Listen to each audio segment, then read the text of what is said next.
Hello বন্ধুরা, প্রধান শিক্ষক নিয়োগ নিয়ে একটি খুশির খবর। দেখুন এখানে কী বলা হয়েছে। বিদ্যালয়ে প্রধান শিক্ষক নিয়োগ নিয়ে তৎপর ডিপিএসসি। এটি প্রাইমারি স্কুলের জন্য। তো দেখুন, এটি জলপাইগুড়ি জেলার খবর। জেলার প্রাথমিক বিদ্যালয়গুলিতে প্রধান শিক্ষক নিয়োগে তৎপর হলো জেলা প্রাথমিক বিদ্যালয় সংসদ ডিপিএসসি। সার্কেল ভিত্তিক শূন্যপদে সাম্প্রতিক তথ্য জানতে চেয়ে অপর বিদ্যালয় পরিদর্শককে নির্দেশ দিল সংসদ কর্তৃপক্ষ। সব ঠিক থাকলে পুজোর আগেই সম্পন্ন হবে প্রধান শিক্ষক নিয়োগ প্রক্রিয়া। দেখুন, তাহলে সব কিছু যদি ঠিকঠাক থাকে তাহলে পুজোর আগেই কিন্তু খুশির খবর আসতে চলেছে প্রধান শিক্ষক নিয়োগের ক্ষেত্রে।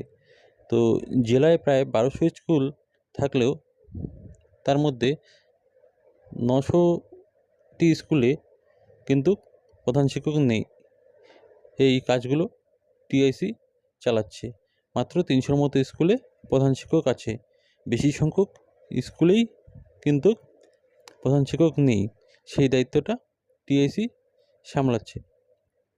তো দেখুন, এখানে জলপাইগুড়ি ডিস্ট্রিক্টের আন্ডারে 18টি সার্কেল আছে। সেই সার্কেলের সমস্ত অপর বিদ্যালয় পরিদর্শকদের কাছে তথ্য চেয়েছেন ডিপিএসসি। তো আশা করা যায় যে পুজোর আগেই সুখবর আসতে চলেছে প্রধান শিক্ষক নিয়োগের ক্ষেত্রে। আর ডিপিএসসি জলপাইগুড়ির যে ডিপিএসসির চেয়ারম্যান মাননীয় লক্ষ্যমোহন রায় বলেন, পুজোর আগেই যাতে প্রধান শিক্ষকদের নিয়োগ করা যায় সে বিষয়ে চেষ্টা চালাচ্ছে। তো মাননীয় লক্ষ্যমোহন রায় তিনিও বলেছেন যে পূজার আগে যে প্রধান শিক্ষক সুষ্ঠুভাবে নিয়োগ করা যায় সেই দিকটি চেষ্টা চালাচ্ছে। ধন্যবাদ। ভিডিওটি ভালো লাগলে লাইক, কমেন্ট এবং শেয়ার করবেন।